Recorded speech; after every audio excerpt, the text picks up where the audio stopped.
If you don't know, you better know. This is Mayor David Alvey. He's the current mayor. He's running for re-election. This is Tyrone, Gardner, the Deputy Chief from the Kansas Police Department. I'll give you a brief introduction on both of them. I've known both of them for years. They're both very good people. They're both friends of mine, and they have used their vision for Wyandotte County and moving things forward. And I hope our policy questions, I hope the questions we ask enlighten you as to what their views are, what they're looking for, what they want for us, and how they fit in with us. This is basically the core Republican Party of Wyandotte County, and when we choose candidates, they earn our vote by the policies that coincide with our values as our party. And so those are things that you're going to have to determine. I don't make those decisions for you. You're going to have to make them for yourself.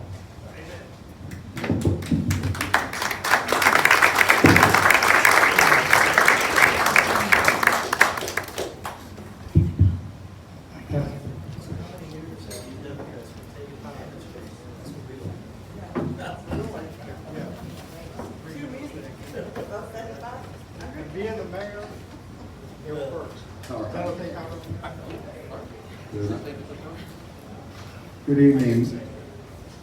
Good evening, and thank you all for coming out this evening. This is so important for people to come out and actually engage the issues and listen to the candidates to hear what their views are, what their experience is, what their vision is, and the strategies for really achieving the vision, because I think that's really what's appropriate here, what's most important. So again, my name is David Alvey. Excuse me. I'm a lifelong Wyandotte County resident. My family has been in Wyandotte County since the 1850s.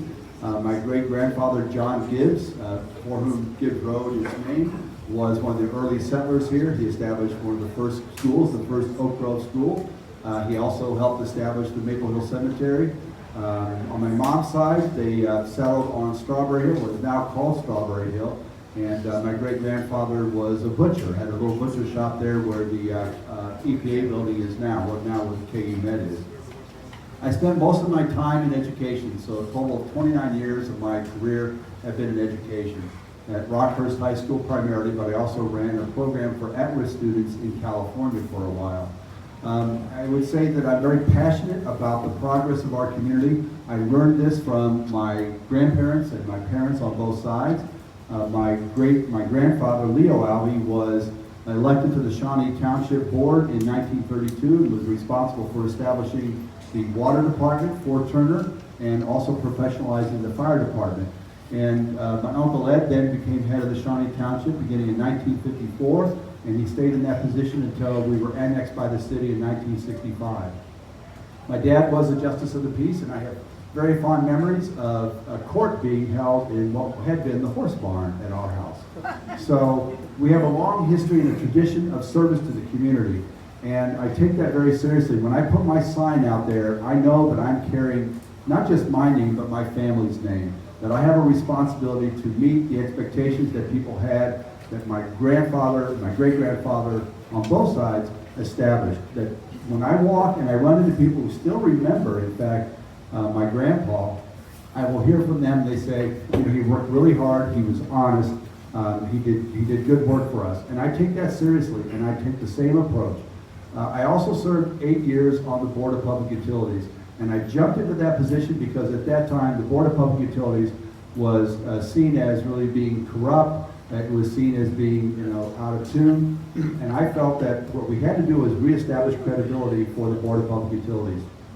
And I did the best I could to try and make the best decisions. I learned about the, what does that signal mean? 15 seconds. 15 seconds, okay. But I always want to take an honest, straightforward look at our problems and try and come up with the best solutions that work for the good of all. Thank you.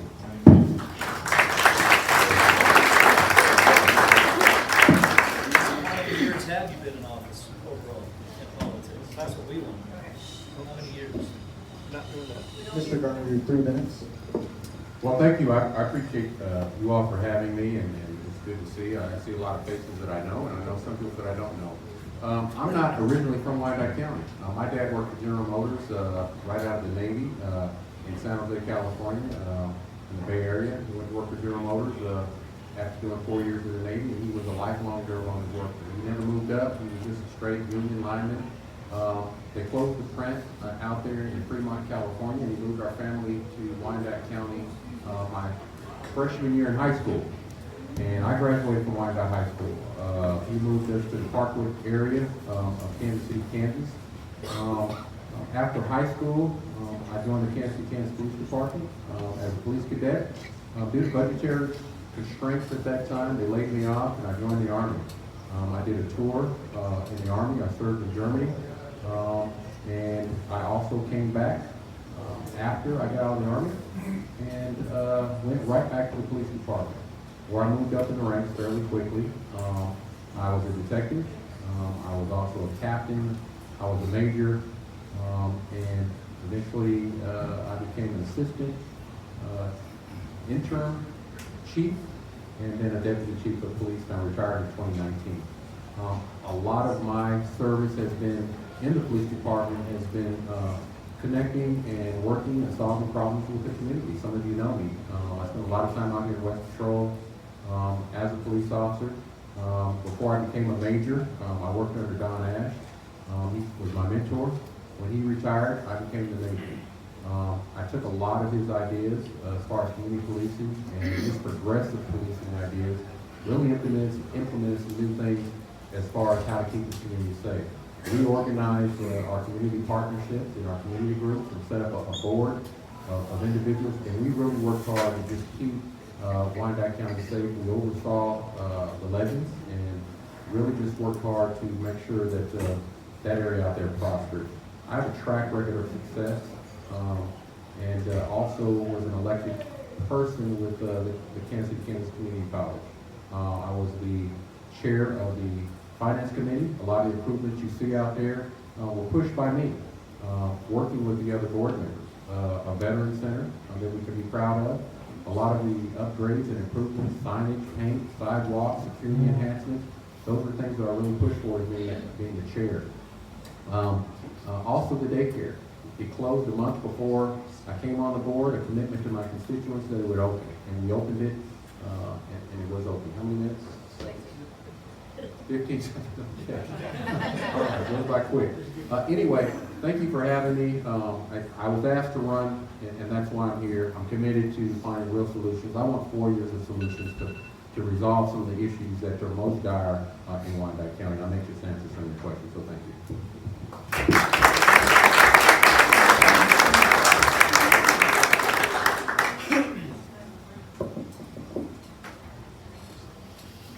Okay, so this is the beginning of the question part of the forum. I'm asking Mr. Gardner to start, and you have 2 minutes with a follow-up from Mayor Alvey.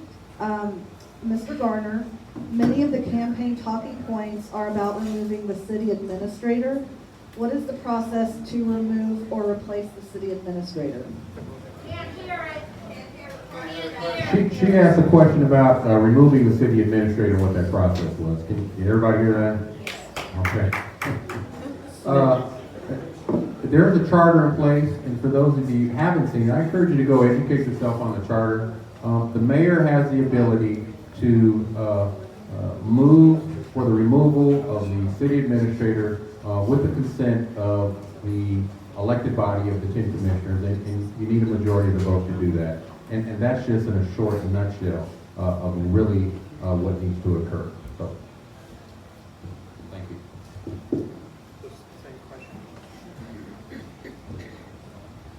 So the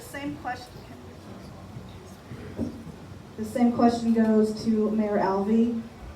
Many of the campaign talking points are about removing the city administrator. What is the process to remove or replace the city administrator? Yes, that's correct. So it does require, the mayor can bring this forward, and with enough votes, you could remove the city administrator. I will say this, that We have a regular evaluation process of the city administrator, the county administrator.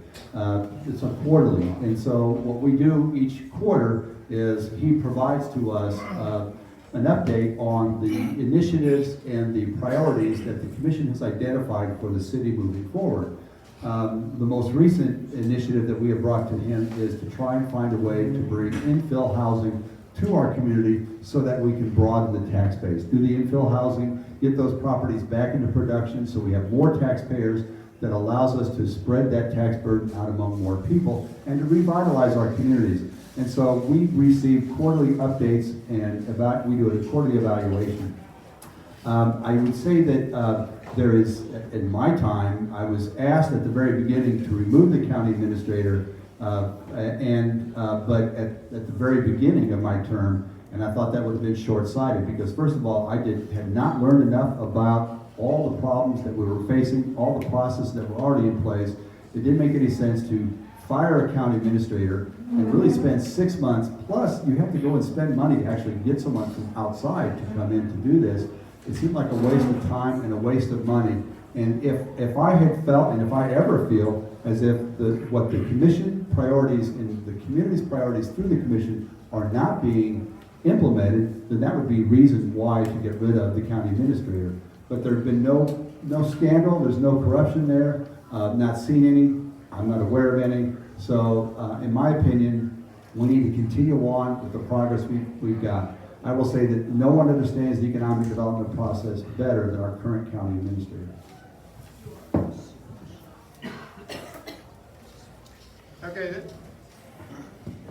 Okay, this is a question that's similar, kind of dovetailed off that. In the event the city administrator position is vacated, the administrator resigns, leaves, or for whatever reason, prior to his contract expiring, how is he replaced and how is an interim administrator chosen?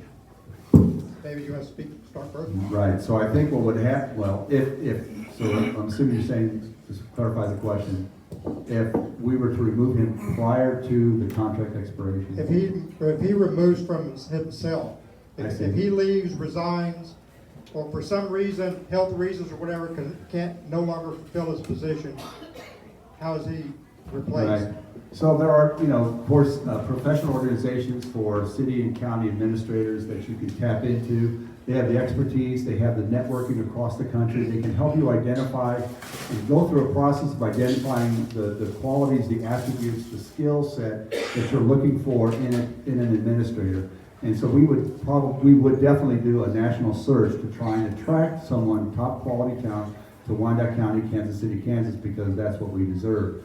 I would say that that would be a consultative process with the commission to identify what those things are. And we would also, at Beth, it's under my control, we would do this, we would engage the community to say, all right, what are the qualities, the attributes, the skill set that we need from a county administrator, and so that we can allow that professional search organization to go and identify those candidates.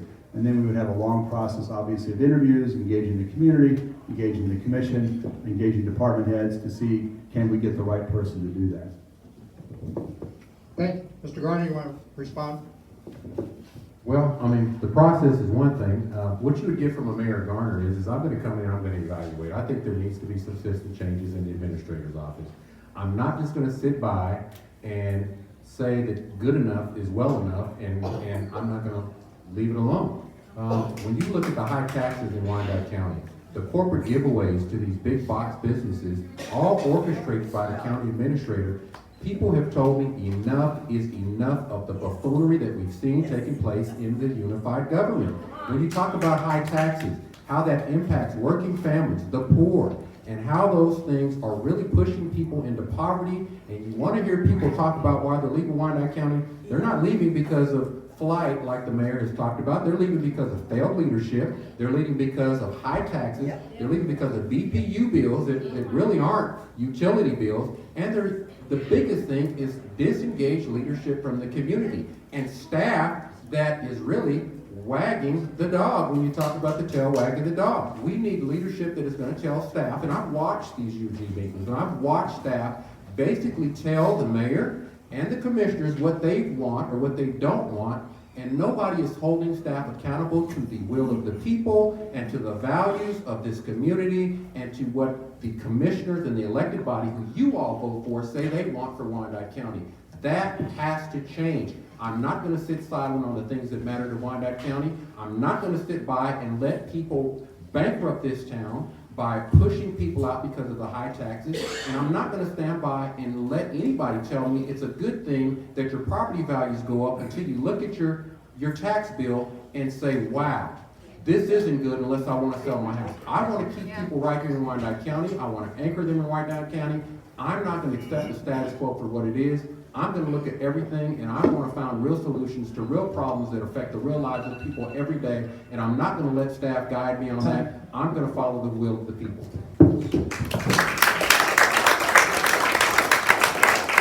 Okay, I'm gonna ask that when the candidates are speaking, that the audience is respectful and other people are here and stay quiet. No comments from the audience, please. We have a lot of questions, we don't have a lot of time. Disruption only delays the meeting. Mayor Alvey, would you support change to allow the mayors of Bonner Springs and Edwardsville a seat and a vote on the commission? Never thought of that. Not opposed to that in principle, because when we do have one commissioner elected and one at-large commissioner elected. I want to go back to what Mr. Gardner said.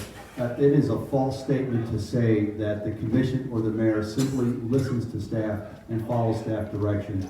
I would like him to point out specific items that have been accomplished that way.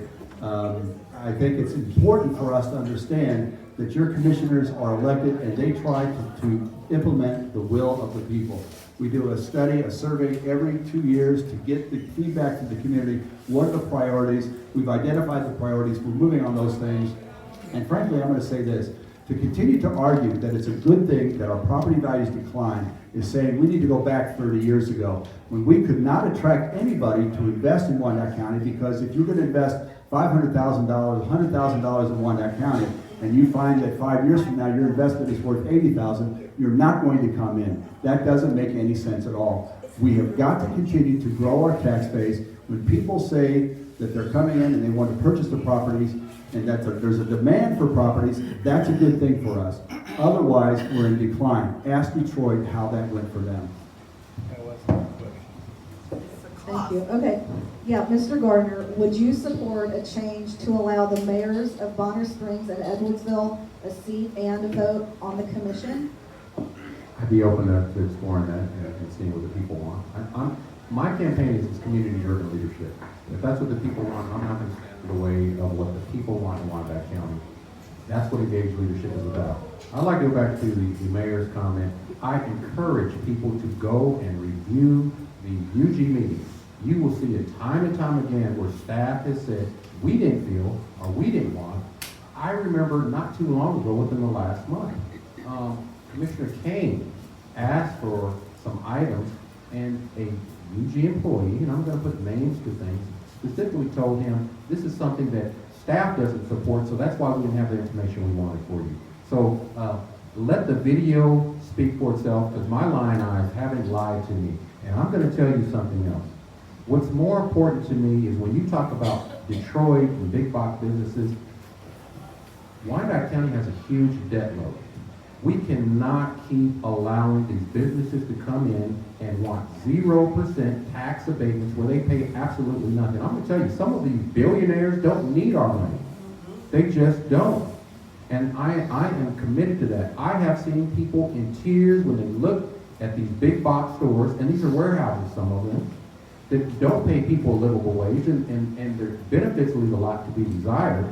And then you look at some of these other places that move in here with these big abatements, and you look at a lot of the license tags, they're not even people from Wyandotte County.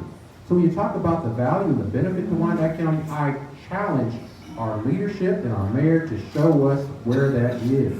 Because when people talk about their property taxes and they look next door to these big box businesses that pay absolutely nothing. It's not right, it's not fair, senior citizens are suffering, our schools are suffering, and we've got to do better because Wyandotte County deserves better, period.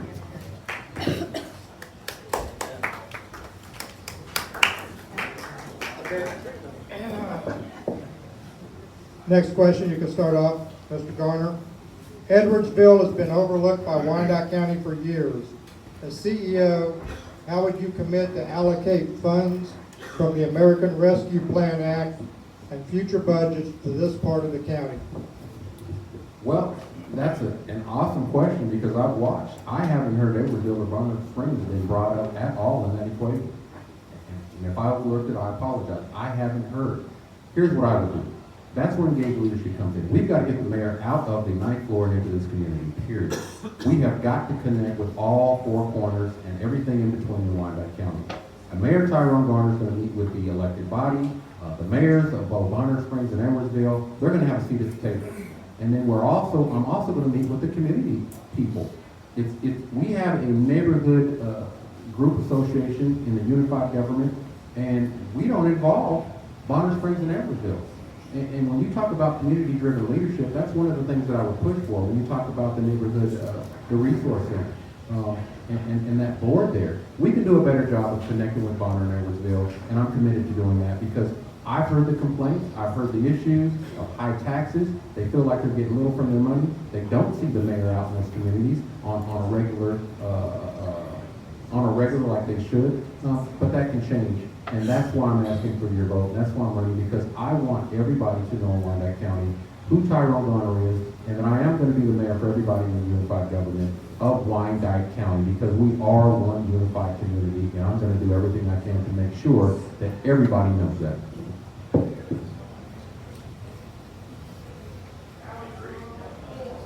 Right, so I think we need to clarify a couple of points. You want me to repeat the question? No, I think I remember.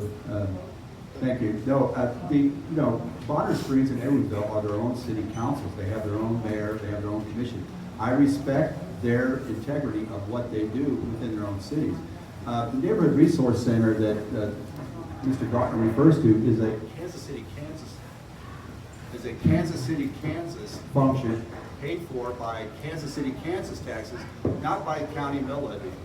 So, Mayor, let's get next question. yeah.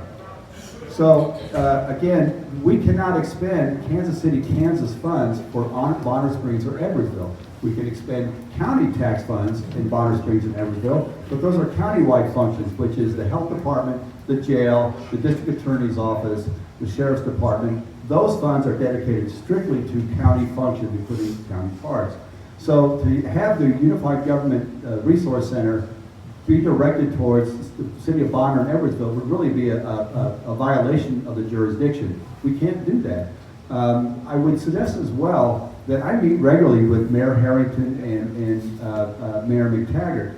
To suggest that we are not in conversation or not present is simply not true.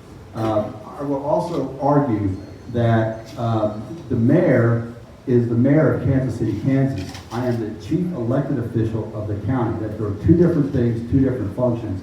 So we have to have some clarity. We have to speak the honest truth, the way things actually work, not as we want people to hear them, to think the way they work. So again, I'm the chief elected official of the county. I serve the county functions, which is the sheriff's department, the district attorney's office, the health department, the parks, Kansas City, Kansas mayor, and so we take care of the functions of the Kansas City, Kansas. Thank you. Okay, Mrs. Work?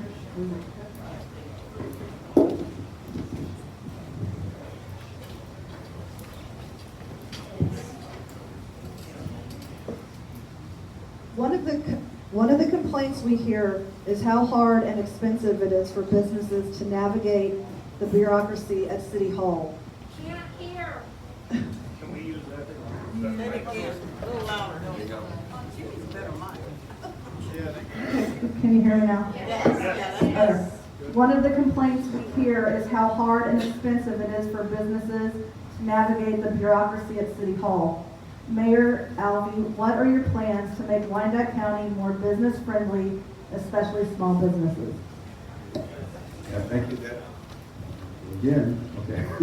Now, that's an excellent question, and so what we've done is we've already begun a process that I have our Director of Planning and Design, our code enforcement, our business licensing, our staff is looking at all those places where we provide obstacles. We put obstacles that are unnecessary in the way of small businesses. We want to streamline the process. We want to reduce the fees. So, for instance, we're trying to bring new housing to Wyandotte County, especially to Kansas City, Kansas, because we can't control Bond and Edwardsville, because again, they're their own cities. We have reduced I've got work with the Board of Public Utilities. They have waived the hookup fees for power and water for new single-family and duplexes. That's going to reduce the cost of build. We're also now considering, and the next meeting we'll be voting on reducing or eliminating the sewer hookup fee for new builds. We're trying to reduce that cost of build for companies that want to come in and build new single-family housing, especially in those areas of our community that have been hollowed out over decades. So we're putting together a process, and in fact, on November 16th, there is going to be a working group of our staff with builders and developers for them to be able to tell us precisely, these are the problems that we find to become unified government. We're going to take that feedback, we're going to work that and try and solve those problems. At the same time, there are certain things that always have to be done. We have to continue to make sure that anything is built that provides for the safety and the health of anybody who might occupy a building. So certain obstacles will always have to remain just to maintain the quality of the build. So we're working on that because we want to encourage small-scale developers, especially individuals who want to build 1, 2, 3 units, to come into Wyandotte County, come into Kansas City, Kansas, and build, again, to broaden that tax base, to repopulate our county. Because again, we lost 50,000 people over about a 40-year period. Thank you. Well, I'm committed to small businesses as well. That's one of my platform points. I've talked to a lot of small businesses, and a lot of them have been shut out, and they're frustrated. They would like to see a streamlined process from point A to point B, going through DPU, going through the permitting process. They would also like to see some of the fees cut or reduced to encourage and spur development throughout Wyandotte County. They would also like to see the bureaucracy and some of the favoritism they see in the process that they claim occurs within the unified government, and I want to examine that to make sure that that's not occurring. Small businesses are key. They're just as important as big box corporations that want to come in this when you talk about the amount of taxes they pay in comparison to those get those tax rebates and those incentives, because they don't. What we've seen, especially in the Latino community, we've seen a lot of small businesses provide jobs, they anchor people in neighborhoods, and they pay their fair share of taxes, and all that goes to revitalizing neighborhoods and refurbishing it. I'd like to see small business incubators that is a one-stop shop and educational point for entrepreneurs and businesses that want to relocate in Wyandotte County. I want Wyandotte County to become a small business and an entrepreneur innovative capital of the United States, and I think we can do that with the right leadership. There is a grant program there, but it doesn't benefit startups, entrepreneurs, or people that want to get involved in small businesses. And so we need to take a hard look at that, and we need to provide monies for those folks as well, and incentives that want to come here, that want to start a small business. And so I'm committed to that. I believe that focusing on small businesses is what really could add to resurgence and to the revitalization of Wyandotte County.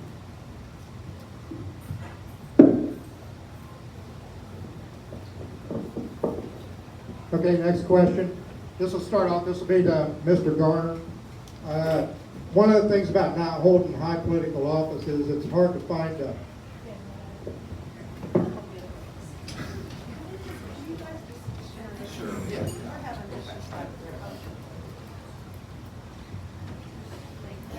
one of the problems with trying to find platforms on people that haven't held office for a long time is voting records and to find out what a person really stands for. So some of these questions I've got from your platform.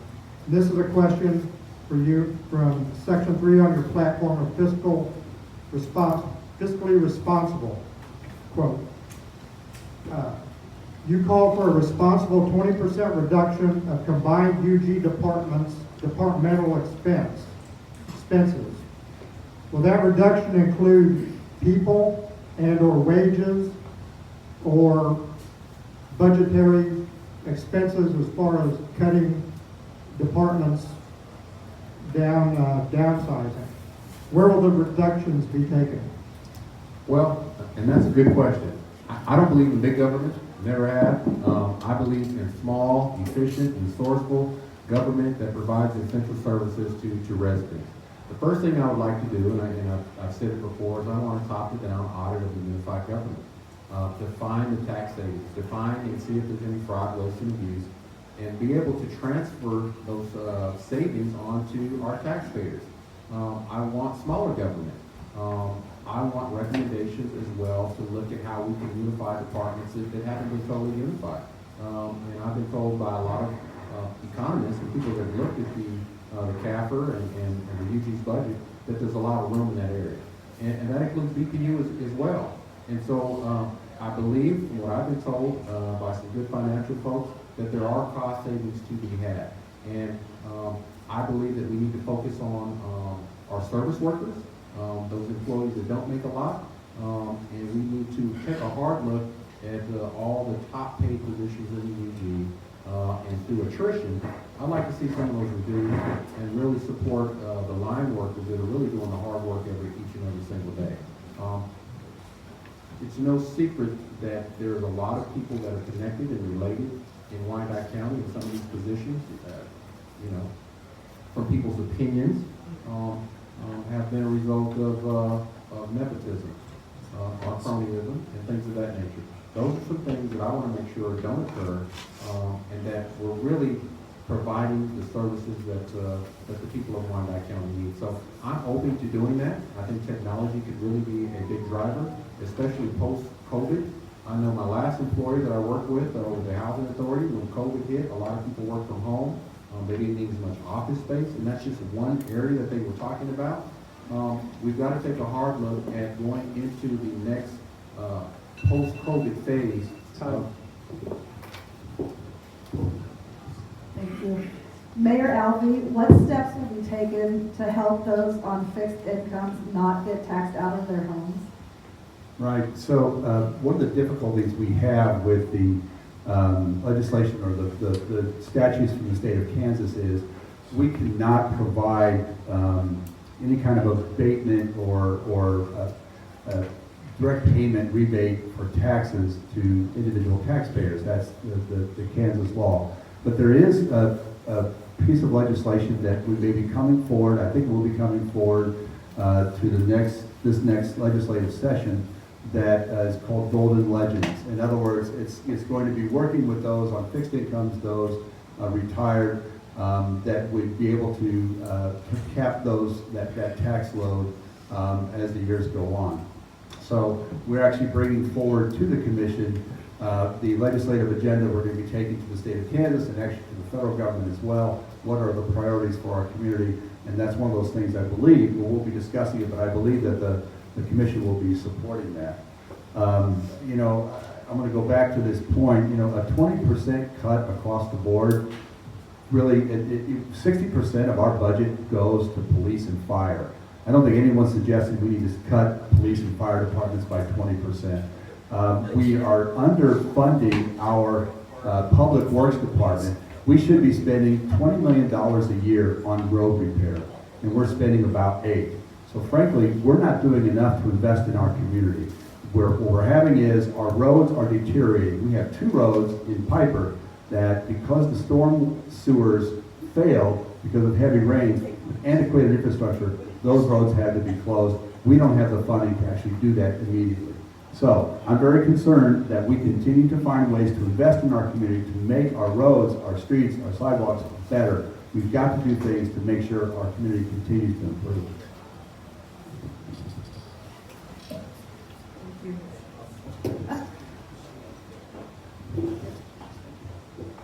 Would you like me to repeat the question? What steps will be taken to help those on fixed incomes not get taxed out of their homes? Well, I think it starts with tax relief. we've got to lower property taxes. We've got to work with DPU. The mayor had an opportunity on September 9th to really push forward, working with staff, instead of going along with staff, to push forward a proposal that would have balanced the valuation increases with a mill levy decrease. There was a lack of leadership there. Because if you watch, and again, watch these meetings because it's really key. The CFO of Wyandotte County has said that we brought in more money than anticipated, millions of dollars. Those millions of dollars could have been applied to tax relief, and it was failed to do so. Some would argue, well, we need to keep that money in the bank because we don't know what's going to happen with COVID. Well, when you have $87 million worth of COVID relief money there from ARPA, that argument is really hard for me to understand, and that's not one that I would make. If you want to help seniors, that's one way to do it. If we've got to reduce the tax burden, that is really, and I've watched people in tears saying that they were being priced out of their properties. The mayor talked about over 4,500 land bank properties. Well, we've got to put a pressure point on that at some point so people don't keep losing their properties and the UG has to take them and try and reallocate them to other people. That's one way to do that. So I believe that property tax reduction, smaller government, and looking at how we can responsibly do that along with a pilot reduction as well is the way we need to go in Wyandotte County. And I'm not one of these people that says 20% is too much, it's too high. That's a goal. That's why I want an audit. But I want to get as close to 20% reduction in government and tax savings as I can. And I'm not one of these naysayers that says, oh, that's impossible, that's not something we can do. Time.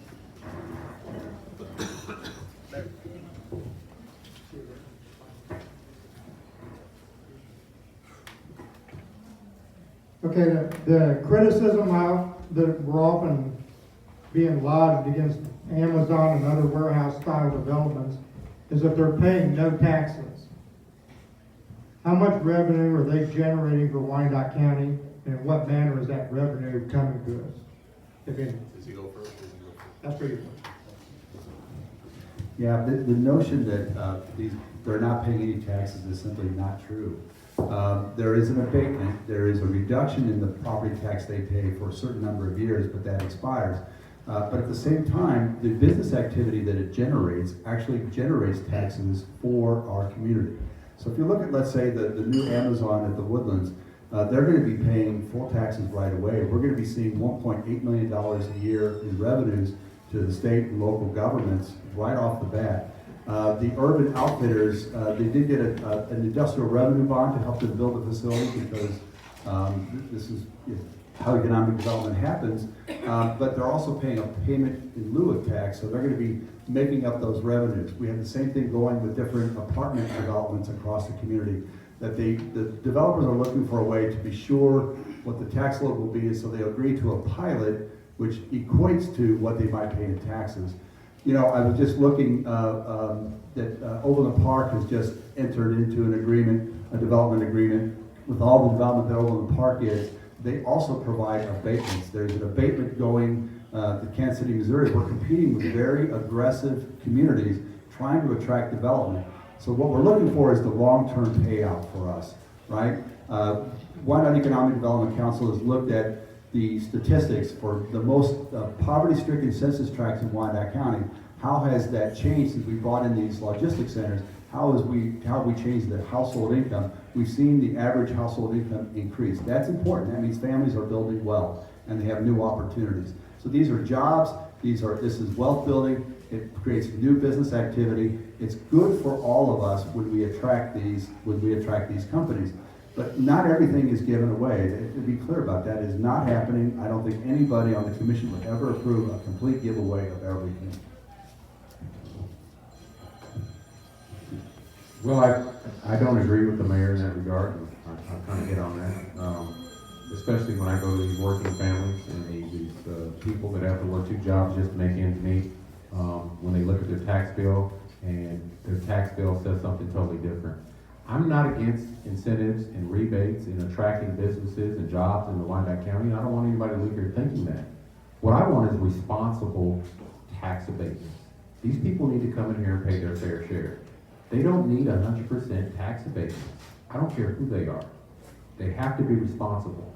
Because when you all have to foot the bill and your valuations go up, you have to pay more because these big box businesses come in here. They pay absolutely nothing. The people I've talked to said it's not fair. And they can't afford it, especially our working families. And it's pushing some people into poverty. The mayor talks about how it's helping incomes and so forth. Well, I can tell you, Wyandotte County has a 20% poverty rate. One of the highest, not just in the region, but in the nation. And our homelessness is even greater than that. So when you talk about those things and you talk about jobs and you look at the jobs that some of these businesses bring in here, again, look at Cerner. Look at some of these other businesses and look at the tags of who they're hiring. A lot of these folks don't even live in Wyandotte County. So you ask yourself, they're not paying any taxes. They're not providing jobs to the people that need jobs in Wyandotte County. What benefit is it for them to be here? And then the fallacy in that thought process is, if I own a big corporate business and I'm a billionaire and I come in here and I get it, the next guy's gonna want the same thing too. And then after a certain amount of time, what they're gonna do is, after my tax abatement is up, I'm gonna tell the unified government, you're gonna give me another one or I'm gonna move. And you're gonna have an empty warehouse, building, apartment complex. It's not fair that working families are paying more than what other people, and some of these big businesses pay in Wyandotte County. It's not fair. Thank you. Mr. Gardner, one of the promises you've made is real tax relief. The current fiscal budget, supported ununanimously by the elected commissioners, show no allowance for reduction. How would this be funded? Well, again, I mentioned that earlier, that they had an opportunity to lower the mill levy. They failed to do so. The mayor, being the CEO, like he says he is, has the opportunity to make sure that agenda that the unified government sees in working with staff reflects the will of the people. And the will of the people is they want tax relief. And so when you talk about that, it really goes home to engage leadership, or the failure of leadership in that regard. I'm committed to Wyandotte County. I'm committed to the people of Wyandotte County. I'm not running because I have to. I'm running because this community, people in this community that were concerned, asked me to run. And I'm running because I love people and I love Wyandotte County even more. It hurts me when I've gone to these kitchen tables and sat around with people and talked with tears in their eyes and said, we don't know whether we're going to pay our BPU bill, our mortgage, how we're going to make ends meet. It's shameful when people are so disengaged from this community that they don't connect with these people in the community, and they act like the disinvestment and that people being pushed into poverty doesn't exist. Government is too bloated, taxes are too high, BPU bills are too burdensome, and we've got to have a leadership that says, you know what, everything is great. No, it's not. I'm the leader that's going to come in and say, we've got to do better because I'm going to listen to the voice of the people, period.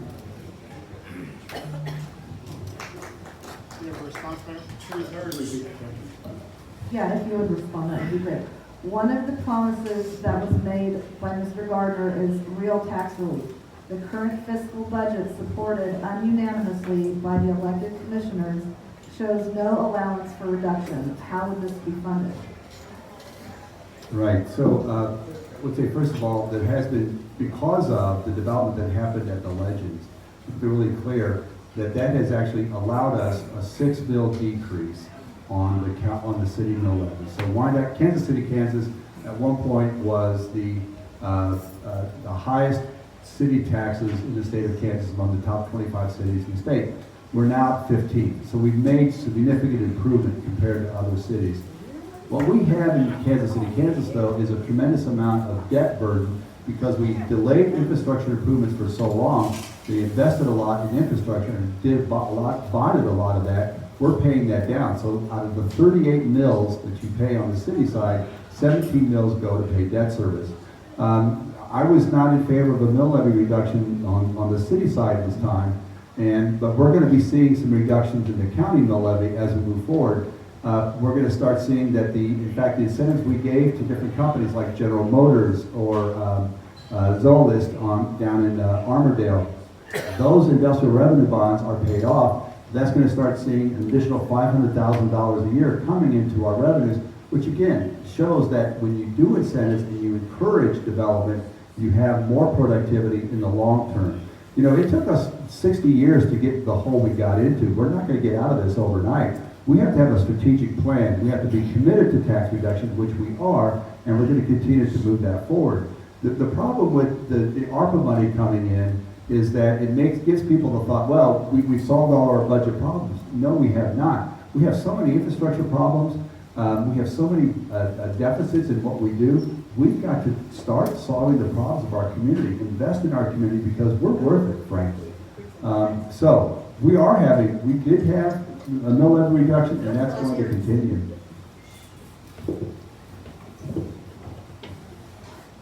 Thank you. Next question, this goes to both of you. Mr. Gardner, you can start out. Currently, all UG employees and BPU employees are required to reside in Wyandotte County. Do you plan on changing that requirement? Let me go back real quick. The UG budget when the mayor took office was $345 million. We're up to $420 million budget. People have asked me, where is this money going? When you talk about a commitment, the mayor, in my opinion, is talking out of two sides of the mouth when he says we're committed to tax reduction, but we had an opportunity for a tax reduction and he didn't push it through. So which is it? Talk is cheap. Action says it all. And if your words don't meet with what you say, then I ask you, Mayor, I think you're being disingenuous to the people in Wyandotte County. People are tired of this politics as usual. They want real people that are going to bring about real results and find real solutions to problems that affect the lives of real people every day. And I'm telling you, people are sick and tired of politics as usual in Wyandotte County. They're sick and tired of people telling them one thing and doing another. When you talk about taxes, the rubber needs to hit the road. You have an opportunity to lower taxes for the citizens of Wyandotte County that says we're hurting. Mayor Gardner's going to take those opportunities, period. Now, getting to the question of the residency, I'm sorry, I lost my answer. Yeah, I appreciate it. Answer the question first. Currently, all UG employees and BPU employees are required to reside in Wyandotte County. Do you plan on changing that? I have no plans not to change that, and here's why. I'll give you a good example. If I worked in a unified government and I come in here and I move to Johnson County, per se, my kids get to go to Blue Valley, I shop out in Johnson County, I pay property taxes on my house, or I live in an apartment and they pay property taxes, wherever the case may be. The money from Wyandotte County goes to fuel that. I don't feel that that's right. When you're talking about the poorest county in the state, or one of the poorest, and we've got employees that go to Johnson County, and they make their living here, and they go and support the community there that really doesn't need our money. Thank you so much. Mr. Gardner, this is your platform. It's platform number 4. Oh, I'm sorry. I'm so sorry. Right, so one of the difficulties we run into, and I know it's experiencing at the BPU as well, is it's hard to recruit individuals to move, especially if they're not making a lot of money. We put up, for instance, put out for bid people to come and work for our public works. We're not getting any takers on that because it just doesn't pay enough. So that's a problem. I'm very concerned for our police force, our law enforcement officers. It's one thing for anybody to go into a grocery store, but if you're a police officer, you go into a grocery store, you don't know, did you arrest this person? Did you arrest their cousin? Did you arrest their brother? You don't know, and so they're always constantly looking around the corner to see. They also run into problems when their kids go to schools and they know their kids, their dad's a police officer, mom's a police officer. Sometimes that puts them on edge. So we're going to take a look at this. We're going to add that to our survey, going out to the community, what the thinking on that is. I got to go back again to this notion that I've been disingenuous. I've not been disingenuous. I promised that we would bring improvements to our county, but improvements cost money. If I reduce the mill levy 1 mil on the city side, that saves $1.2 million. That $1.2 million will pave 10 miles of roads. And I can't tell you how many complaints I get from people because of the condition of the roads. And that 1 mil D reduction saves half of the people in the county, of the city, would only save less than $1.91 a month. So we can either take care of our city and spend the money, or we can give people $1.91. I'm for both. You have to do it by bringing in development. Okay, sorry about that. Mr. Gardner, this is your platform. It's platform number 4, equitable development. It states creating an initiative for homeowners 65 and older to utilize property taxes to upgrade and refurbish their homes. How would this program work? Yeah, that's an idea that I have, but that's something that I would have to look at the state level. State legislation, for us to be able to responsibly do that. But one of the things that I want to do, I want to have that conversation. I want us to lobby for that. So we could, that's one of the ways we can reduce the burden on our seniors. A lot of seniors that I met, just being on the police department, can't keep up with the maintenance on their house because they're on fixed income. So we got to start looking at ways that we can help our seniors stay anchored in Wyandotte County, because they don't want to leave. They want to stay in their home. They want to live here. But it's getting to the point where it's becoming totally unaffordable to do so. And just backing up a little bit, I was on the police department for 32 years. Everything the mayor just said about police officers goes totally against community policing. Because community policing means that I am a part of the community that I live in. My kids go to school here, I shop here, I get to know my neighbors, I'm engaged here, I'm involved here, and I'm working with my neighborhood groups to keep this community safe. Do I have to look over my shoulder? Occasionally, yes, but that warrior mentality that we've trained a lot of police officers is outdated. We've got to train our police officers to be guardians. And guardians means is I can't walk around in fear of the very people that pay me to be a good neighbor with them, period. And so many of us in public safety, be it fire, police, or throughout the unified government, have done so successfully and have made good friends and have been good neighbors, and we need to keep our police officers in our neighborhoods if we want to help reduce crime. It goes with 21st century policing and community policing concepts.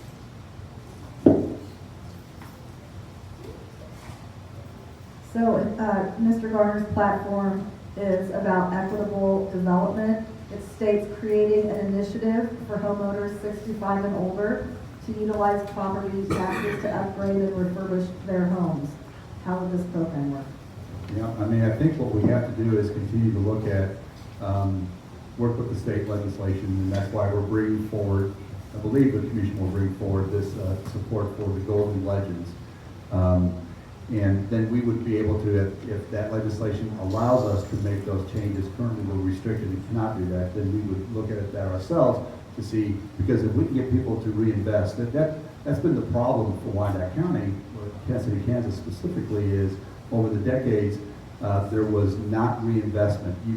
The property values declined, so you could not get a loan to improve your property, fix the roof, fix the rotting porch, whatever it might be. And so those properties declined until they became blighted, and then they became a burden on the community. So that's why I've been very staunch about creating an initiative that recreates our neighborhoods, reducing the friction, bringing the right kind of investors in to rebuild our neighborhoods, reduce that threshold that it costs to actually build and make a profit. People need to come in and see that they can come in and build new in Wyandotte County and make a profit, even in our new city. The good thing is, what we've seen is, in the most rehabs in the city have actually occurred in the northeast area. That's a good sign. That means that people are still seeing there are affordable houses that can be bought, they can be rehabbed, they're raising the property values, and that's a good thing because, again, that spreads that tax burden out. These people can still buy a house for $50,000, put $50,000, their own sweat equity into it, raise the value of that, afford it, and that helps provide support for small businesses and for all of our churches, all of our schools.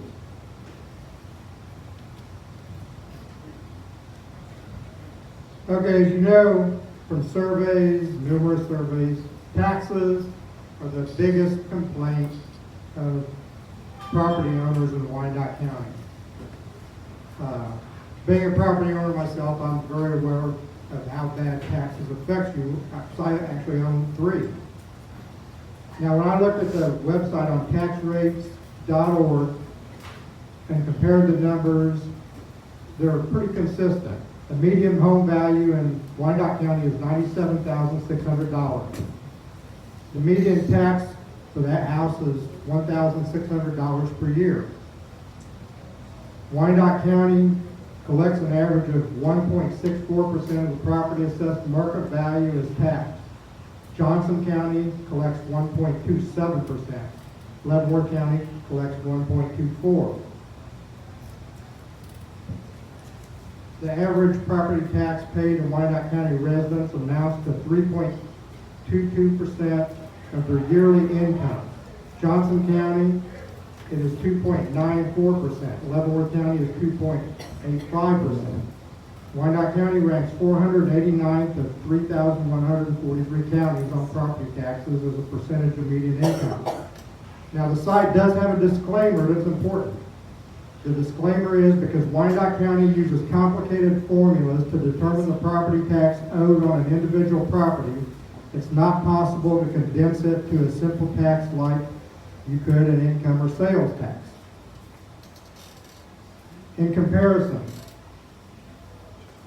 the $97,000 house in Wyandotte County, they pay $1,600 in taxes. In Johnson County, that tax is $1,239. In Leavenworth, it's $1,210. A $300,000 house in Wyandotte County gets you a chance to pay the government $4,920. If you live in Johnson County, it's $3,810. In Leavenworth, it's $3,720. If you have a $600,000 house, which I wish we could afford, in Wyandotte County, you would pay $9,840 in taxes. In Johnson County, you would pay $7,620 in taxes. In Leavenworth County, you would pay $7,440 in taxes. Now, that's a lot of numbers, but you see it's pretty consistent that we pay more taxes for the same valued house as Leavenworth and Johnson County, our neighboring counties, which we should be partnering with, in my opinion. So why do our neighboring counties have such a lower property tax rate for the same valued property, and how can we streamline our tax formula to where it's more simply understandable? Mayor? Yeah, so in terms of the streamlining of the tax formula, I'm not familiar with that, but that's interesting information. I would look into that.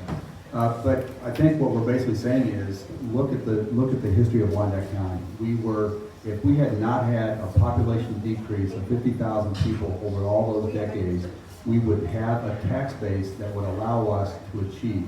What we saw happen is people left the county because they saw a decline in the quality of life. They moved out because they found better schools for their kids, they found better planned neighborhoods. We continued to annex, one township after another. We did not provide the services, and so we don't have the density to support a lower tax burden. And we bring more density, we bring more development as we fill in those gaps that have happened over the decades. We're continuing to make progress. As I said, this is taken us a long time to get to this place. We don't come out of it overnight. That's why our investments have to be strategic. We have to continue to look to the future. We have to understand that we have to invest in our neighborhoods to make them better, to continue to attract people. We need to continue to be strategic with all of our expenditures. And as we do that, we're going to see that tax burden continue to come down.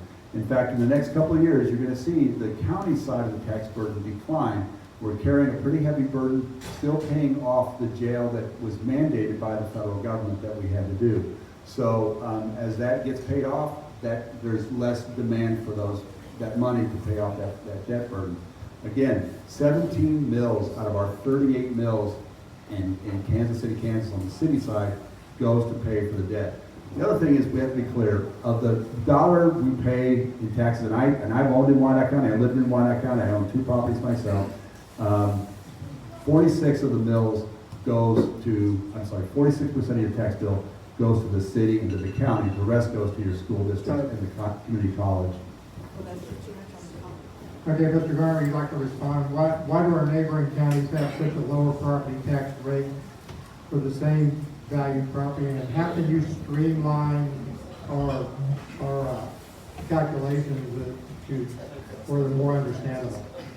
Well, I think, just from my experience, if you want to know what the biggest problems are, to me, you can always relate it back to leadership or the lack thereof.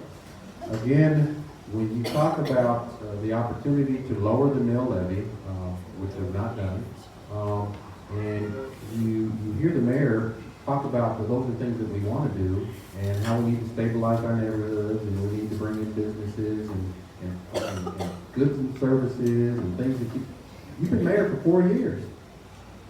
For 4 years. And you want 4 more of nothing? I can tell you, I'm running because people have said they are tired.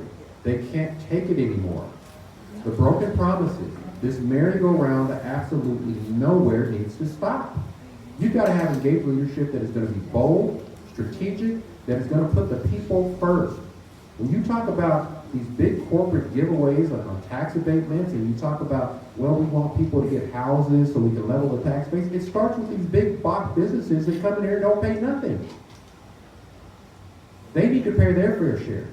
Then we need to invest in our neighborhoods through small businesses. And we need to make it affordable to live here.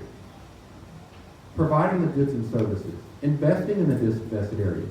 When I talk about when you became mayor, almost $340-something million budget to $420 million budget ballooned from the time you became mayor, and you say, give me 4 more years so we can keep raising your taxes. Basically, that's what you're saying.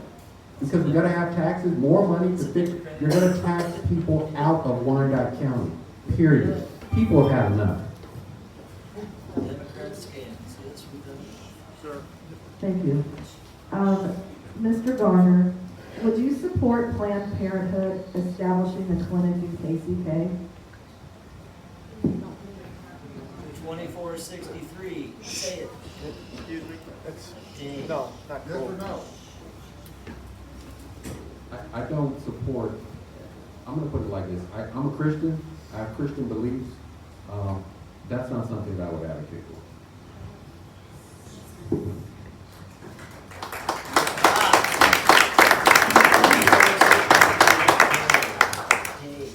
You know, I mean, you'd have to know me. I certainly do not support abortion. I am pro-life from conception to natural death. My wife, in fact, is the project coordinator for the Archdiocese of Kansas City, Kansas, for Project Rachel and Project Gabriel, to provide support for those women who are actually in that situation. My wife, in fact, lobbied at the state level with all of our local legislators to support the value of both amendments. In fact, I will say that there was a proposal to bring a Planned Parenthood clinic to Kansas City, Kansas, and I had conversations with the owners of the building that was going to do this, and they decided not to do that. So I'm a committed pro-life. I got to go back again.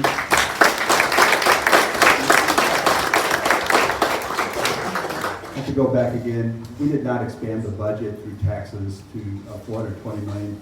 $80 million of that $420 million is coming from the federal government. It's a one-time payment. It's not going to be a regular thing. If you reduce the mill levy, then you're going to be behind. You're not going to have the funds necessary to pave roads, pay fire, pay police. You know, that's not going to happen. What we are going to do, and we're currently engaged in, is priority-based budgeting, is to make sure that all the departments in the city and what we're doing programs align with the goals of the commission, which align with the goals of the community.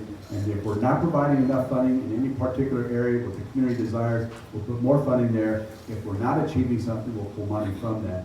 In other localities where they've done priority-based budgeting, they've seen a reduction in cost of 5 to 10%. We're currently engaged in that process, which is a 2 to 3 year long process.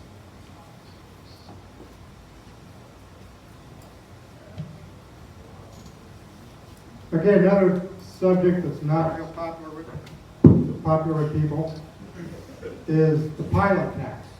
Mr. Garner, could you explain to us what the pilot tax is? This is a 3-part question. I'll report to Peter if you need. What is the pilot? What's it used for? And how can we get rid of it? All right.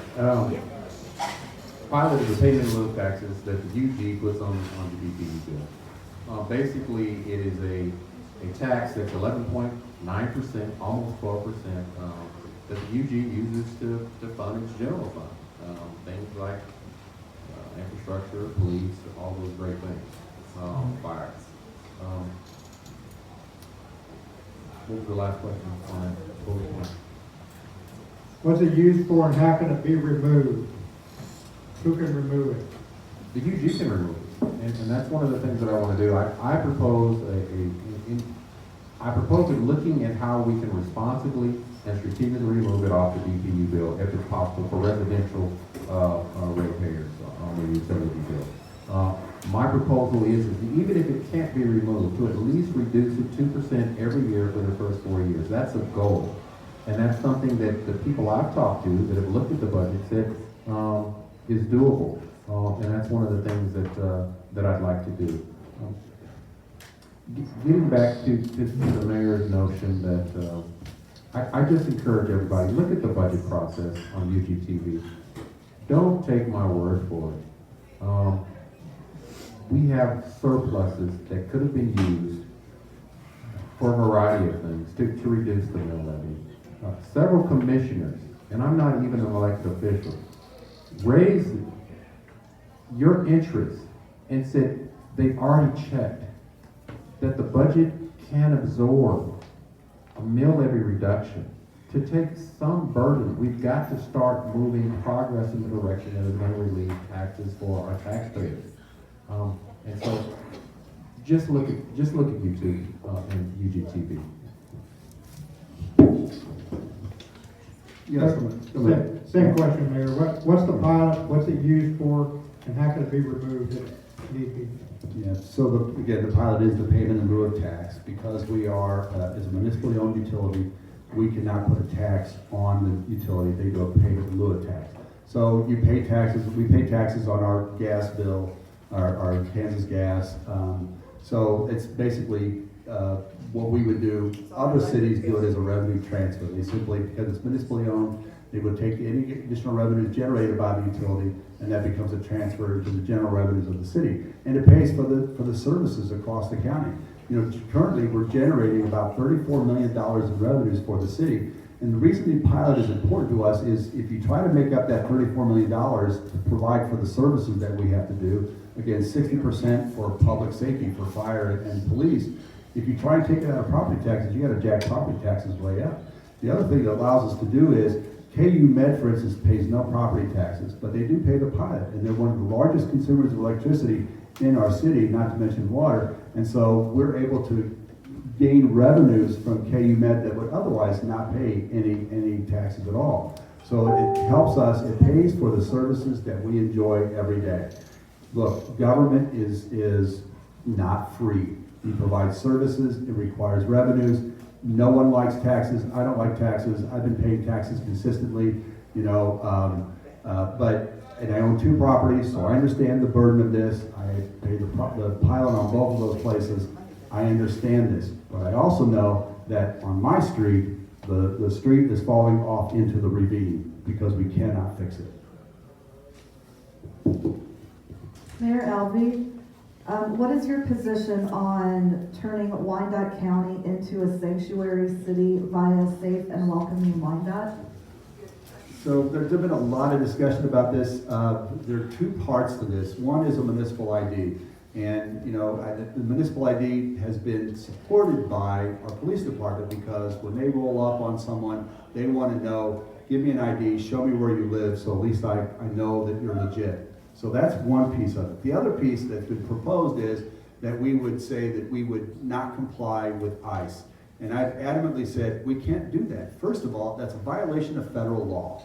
We cannot say that we're not going to work with any federal agency. That's a violation of federal law. I will not support that, and I'm getting pushback and I'm getting protested all the time by the group that wants me to do that. It can't be done. In fact, our attorney cannot even bring it formally to us. That'd be a violation of her own oath. So that's not going to come forward. we're not gonna put anything in there that says we're not gonna comply with ICE. Secondarily, our police force does not engage in any immigration enforcement at all. So there's no reason for us to even pass this. But what I would say is this, that I would wish these groups would be very clear that we don't do those immigration enforcement, but we do work with ICE on times on task force that they have information or they might have some contacts that we have to work with. We cannot pass that kind of ordinance. I won't bring it forward, in fact.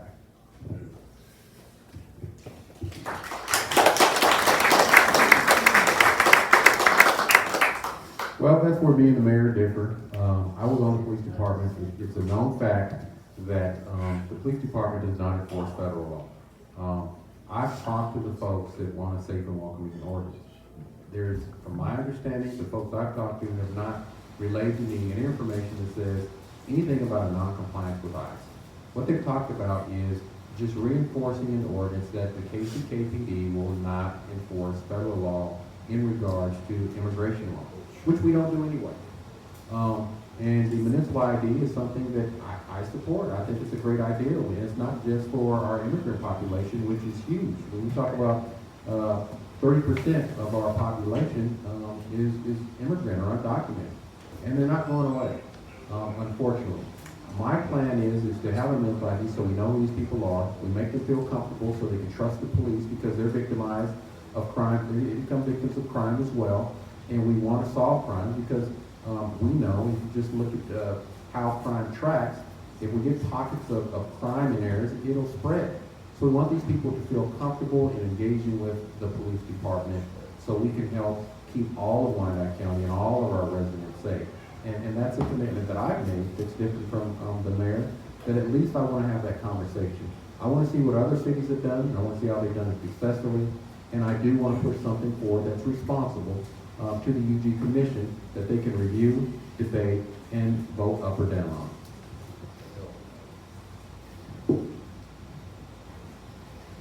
Another hot topic that has been in the news and debates lately, especially in the public school system, and I know you guys don't have any control over public school policy, is the teaching of the CRT or critical race theory and its variants. So they're not just being taught in public schools now, but are also being taught in some of the public and private trainings for employees and in-service training.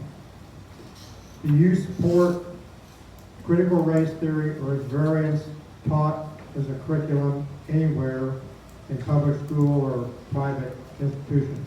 Mr. Grant? You want to start?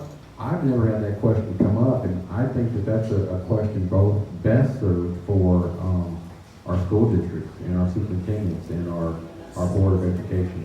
I really haven't followed that too much, and I apologize for that. I don't think that's an issue that has really come up in Wyandotte County, but if it does, I want to be at the front of it, and I want to make sure that the will of the people is served, and that the reasonable expectation of Wyandotte County is met. But I do believe that that's a question best asked for our educational institutions.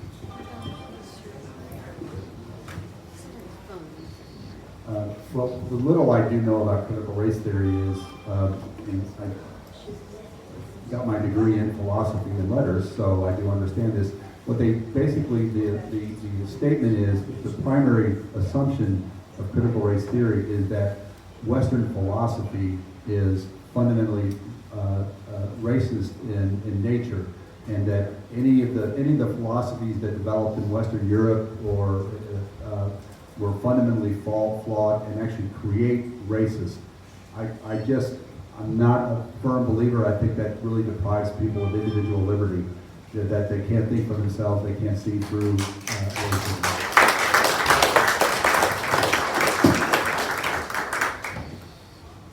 Mayor Alvey, what is the status of the American Royal, the Hard Rock Cafe and Hotel, the Schlitterbahn in replacement developments?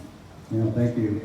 So the Hard Rock Cafe is really Edwardsville, so I know that that's been stalled out. The financing of that group was kind of not above board. Well, I should say that. I don't know. I do know that is not moving forward at this time. But that's really question for Mary Taggart, I suppose. The American Royal expects to break ground this summer. You know, the folks that they were raising money from really kind of went into the bunker over COVID, and so that group has not been that active, but that is moving forward, and it will be, I believe, construction believes this summer, if not the following summer, as they get all their financing together. The Schlitterbahn, that property is moving forward. Home field, that's a $400 million development there. And again, this is where these incentives come into play. That $400 million development is going to generate 75,000 room nights, right? So the people coming in to enjoy and utilize home field, 75,000 room nights, that's the transient guest tax that comes into the city. And again, the sales tax that these people generate goes into our revenues, which allows us to take the burden off the property tax. So this development is crucial to us. I'm convinced if we had not had the Speedway and the Legends come in when it did, I really believe the city would have been drastically cutting services, and we would have seen even greater and faster decline of the quality of life for our community. But that really kind of stabilized things. Again, we've been able to take $7.2 million of those annual revenues come on the sales tax to go to property tax reduction. And as we bring in more, again, that sales tax is really helpful to us because it allows the rest of us to reduce our property tax burdens. It just takes time.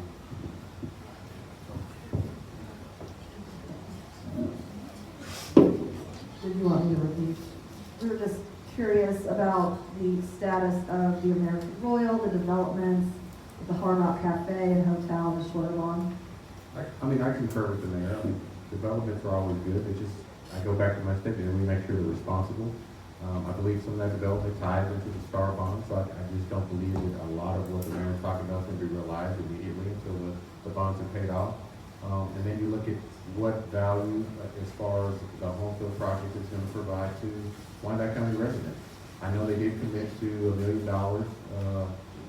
to east of 635, but they have made no commitments today as to where that $1 million is going to go. That 300 and something, I believe they want more money tied into that, of how that's going to be utilized and in what fashion and how it's going to benefit the people east of 635. So that would be a real concern for me, and I would have liked to have had those commitments made on the front end before we dedicated community tax dollars to them in that regard. So development is good. I just want to make sure that it's responsible and that it's in the best interest of our taxpayers and it adds value to Wyandotte County as a whole. We need to benefit from these big developments. And I'm a mayor. If I'm elected mayor, if there's no value and benefit to the people and the taxpayers of Wyandotte County, I'm a mayor that's going to say, let's go back to the drawing board and make sure that we get it right. Okay, along the same line there, what's the future for the Cerner Tower complex that's now basically empty? What's the estimated annual tax loss that we're gonna have on that? And do you guys, this is for both of you, do you have a vision of what we're gonna do with that in the future so it's not another vacant building sitting out? Yeah, that's a great question. So again, because of the way people are now shifting how they work for home, and Cerner really, that was part of their strategy to advance everything, and they built a new campus out along Bannister. But I will tell you this, that the part of the development agreement with them was that they would provide a certain number of jobs that would generate a certain amount of income. The state of Kansas, the Department of Commerce secretary changed that formula and said there was a certain amount of that need to be generated, of salaries that need to be generated. But there'd be a penalty if they didn't do that. And Cliff Elliott, who's one of the founders of Cerner, has committed to meet that obligation. He's not going to renege on the agreement. What we do think is people are looking for, and there's already interest in that building. They'll have to fill it out with others, but I believe that it's a beautiful building, well done. I think that's got some long-term potential. I have to be very clear about the economic development incentives. we're not taking money out of unified government and giving it to developers. That's not happening. These developments, they're asking for these incentives because without this, they're saying, well, we really can't build, it's not competitive for us. And without them, these developments would not happen. So we're not getting any tax revenues anyway from a particular piece of property. When we give the incentives, we're still getting property tax revenues, we're still getting other revenues from that, but the full amount we're gonna get is delayed for however long the abatement process. The industrial revenue bonds, which is a primary tool we use, again, as soon as they pay the cost of the construction, those revenue bonds are paid off, all that revenue comes back to us. And again, we're gonna start seeing, because of the developments we did in the past, about an additional $500,000 extra each year added on to each year. So 500 one year, another million next year, 1.5 the next year, and so forth. Mr. Gardner, did you want to address that? What would be your vision of the future for the vacant Cerner building? Well, Have you thought about just that? from a leadership standpoint, I mean, if I was mayor, I would be having a strong conversation with Cerner. I know that there's a commitment to jobs that have been made, but if you look at the latest news report from Cerner, they're planning on cutting another 150,000 jobs.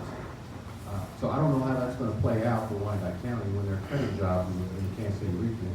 So I would really want to have a conversation with their leadership. I believe that the biggest commitments from Cerner will make to the state of Kansas, and I know they have a lot of issue with that. But one of the things I want to do is look at how our economic development department can help Cerner in any way that we can to attract someone to at least show some interest in purchasing that site and get it filled back up with a new business that could pay their fair share of taxes. And that would be a goal and a commitment, a priority for them. Okay, Mayor Alvey, I understand that the warehouse development at Wyandotte County Lake puts it at risk for pollution and possibly becoming privatized, i.e. a gated community with homes. Can you assure that that will not happen? I've not heard anybody who wants to privatize. I would never support privatizing Wyandotte County Lake.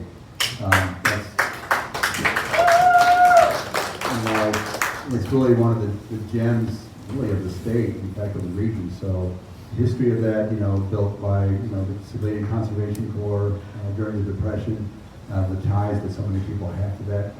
I don't know that that's frankly, it's not necessary. We're going to continue to attract development. I tell people all the time, the fundamentals of Wyandotte County are strong. And we're going to continue to attract development, even in those areas that have been hollowed out from disinvestment over the decades.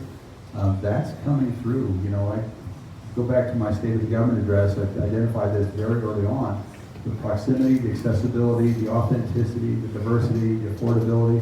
We have so many good factors that this is what the market is telling me, what developers I meet with is telling me they really want to jump in. And that's why it's so important for us to really identify those things we can do to reduce that threshold of build, but also to streamline the process they can come in and build at scale. And that's going to really support the affordability. We have so many people, I think, again, our population has grown 7,500 in the last decade. And that's an important thing to understand. We're no longer seen as the place you move out of because our property values continue to decline and things get worse. We're now seen as a place I can come in and buy a house that's going to improve in value. I'm going to be able to borrow money to make fixes on it. I'm going to be able to sell the house and get into a bigger house. That's what people want. And we missed that out on that for 50 years for so many different reasons. But we've turned a corner on that.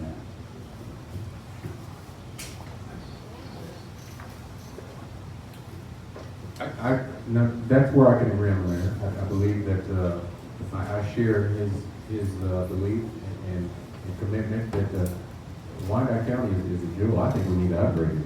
Our boat docks, a lot of the shelter houses, I think those things need to be looked at and find ways to upgrade. I know the mayor keeps talking about taxes and how important it is, and I agree. When you talk about infrastructure, police, and fire, and EMS, people of Kansas City, Kansas have already passed a tax to cover that until 2030. Along with all the other taxes. We cannot keep taxing and repeating our government to the point to where the UG is just becoming a bank.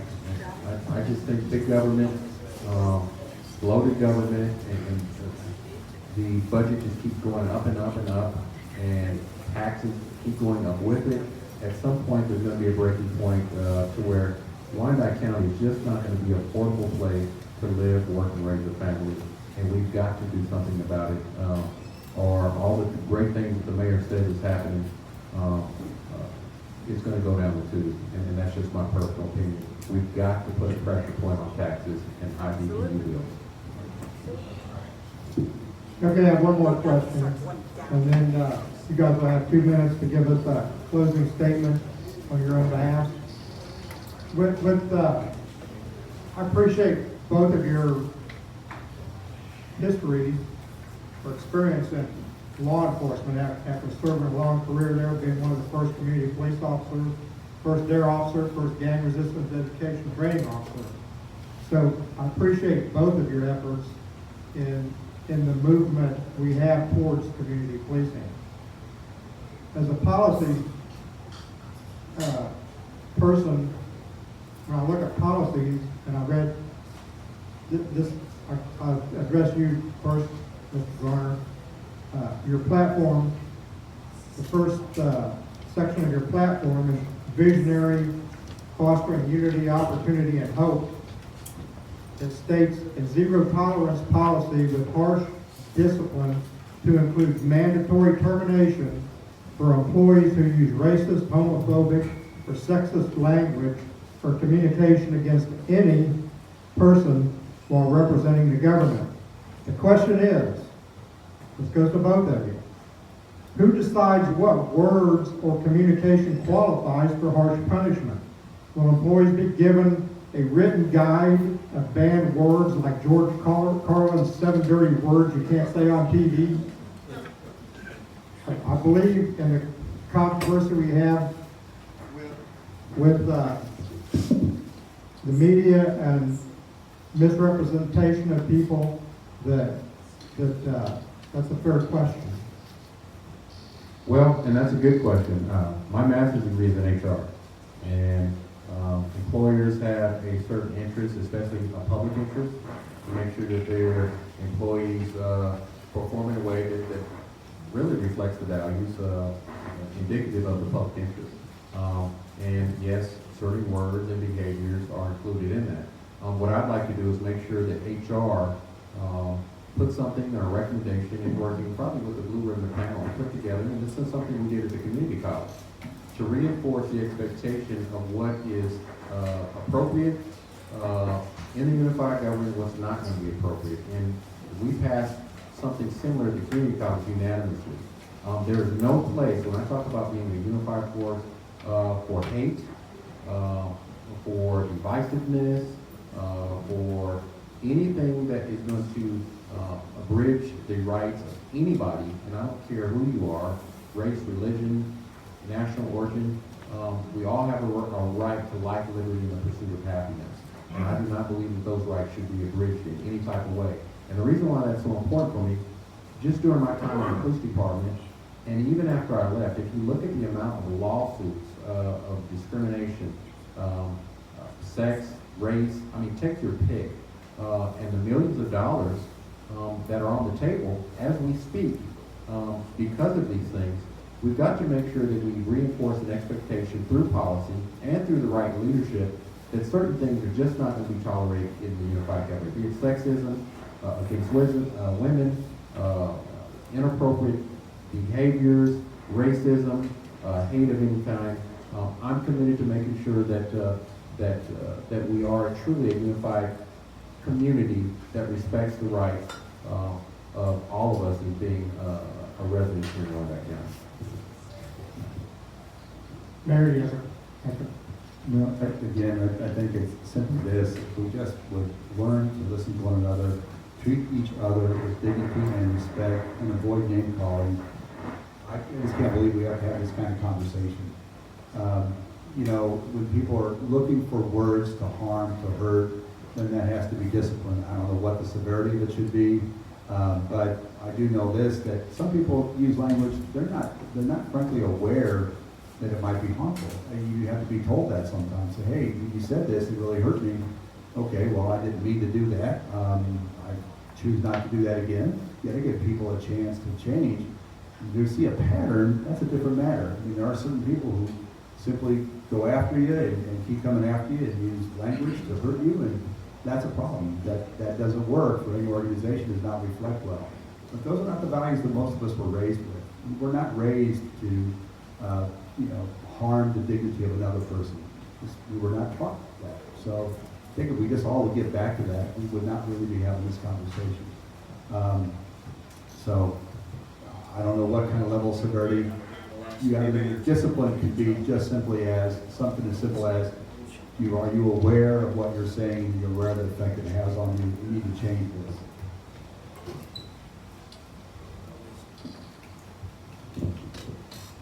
Thank you.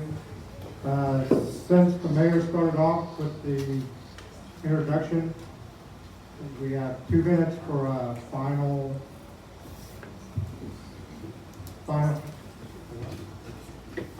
closing statement. Thank you, that's why I keep my mic here. Closing statement, sometimes words escape me. Again, I just want to thank everybody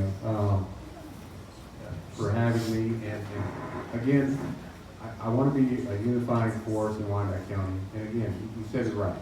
I want to bring about unity, opportunity, and hope for everybody in Wyandotte County. I love Wyandotte County, I really do. I value people even more. I left Wyandotte County for a brief moment to pursue a business opportunity. I was asked to come back, and I didn't have to. I'm retired. I came back because I care about people. And when people literally begged me to come back because they had tears in their eyes because they were fed up with what they termed as failed leadership, and disinvested in areas of town where people have been begging for investment and some type of attention, people that have been disenfranchised and left out. I talked to seniors that say they just can't afford to live here anymore. I've talked to working mothers that are working 2 jobs just to make ends meet. I prayed about it, and that was an easy yes for me. I went to community meetings over the course of 32 years, especially when I was over community policing in the police department. And I couldn't say a lot because I had to remain neutral. But I had my own thoughts. And I watched people literally beg for street lights at work, swings at work, yards or lots to be mowed, leadership that would care, and it just left a lot to be desired. And it hurt me that I'm still hearing these things, and that we're still having these conversations about high taxes, high BPD bills, and people, especially our young people, talking about they don't want to come back to Wyandotte County because there's nothing for them to come back to when you talk about jobs and opportunities. We've got to do a better job of putting the people first, putting people above profit, and putting people above politics. I'm committed. I ask for your vote. I ask for your support on November 2nd. I'm going to be truthful, transparent. I'm not going to play politics with you. If I can do it, I'm going to do it. If I can't, I'm going to tell you that I can't. But I believe in solutions. Thank you.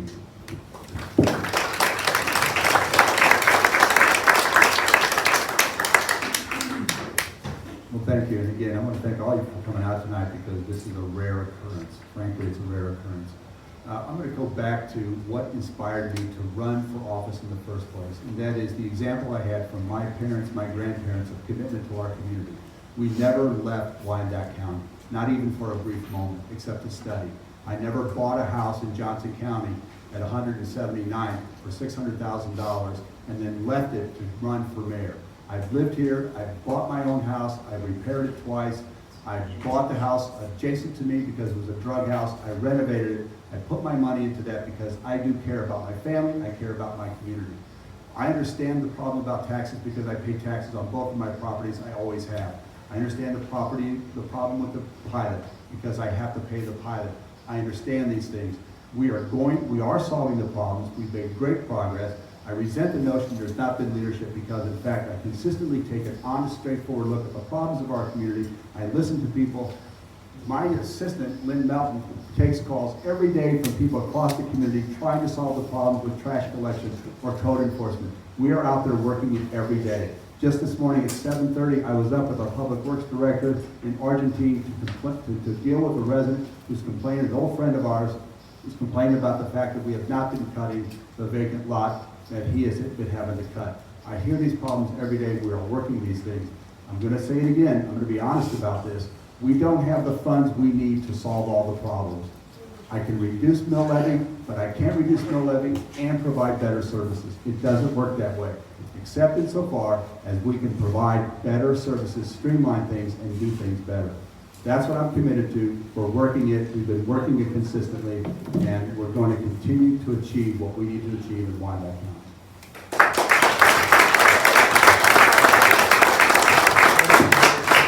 With that, I want to thank the candidates for taking their time here. I know we held them up for a long time. We still have questions that we didn't get to, but we can't keep them here all night. And I'm tired of asking questions.